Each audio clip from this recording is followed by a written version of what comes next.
PLT Gubernur Sulsel Andi Sudirman Sulaiman meluncing fasilitas isolasi terintegrasi atau FIT2 Sulsel di gedung BPSDM Provinsi Sulsel pada Sabtu 14 Agustus 2021 sore. Sebelumnya Pemprov Sulsel juga telah meluncing FIT Sulsel terpusat di Asrama Haji Sudiang yang terintegrasi dengan Rumah Sakit Labuang Baji. Sementara untuk FIT2 Sulsel ini yang memanfaatkan gedung Badan Pelatihan Sumber Daya Manusia atau BPSDM Sulsel terintegrasi dengan Rumah Sakit Dadi milik Pemprov Sulsel.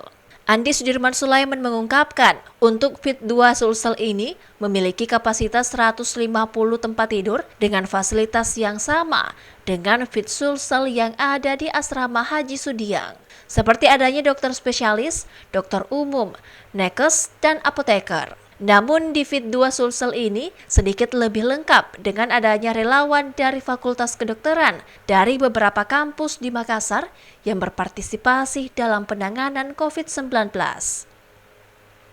PLT Gubernur Sulsel juga berharap agar kabupaten kota terus mensosialisasikan fasilitas isolasi kepada masyarakat yang memenuhi syarat kriteria untuk dimasukkan ke dalam FIT Sulsel agar penanganannya lebih tepat. Fasilitas isolasi terintegrasi dengan rumah sakit kita di provinsi khusus tadi. Ya. Jadi ini adalah extended hospitalnya, artinya apa? Rumusnya tadi ya. Saya lihat tadi lebih lengkap, Pak. Sama di sana juga ada. Sama. Jadi ada sama tadi, fasilitas ada di sana, ambulans juga ada di sana, oksigen juga ada di sana juga di Asrama Haji. Cuma baru ditayangkan dalam bentuk slide. Kita memang tidak tayang-tayangkan begitu. Tapi paling tidak masuk insya Allah ada dokter spesialisnya, ada dokter umumnya, ada nakesnya, ada apanya, ada juga di sini. Kalau di sini lebih lengkapnya, karena di sini sudah ada relawannya juga bergabung.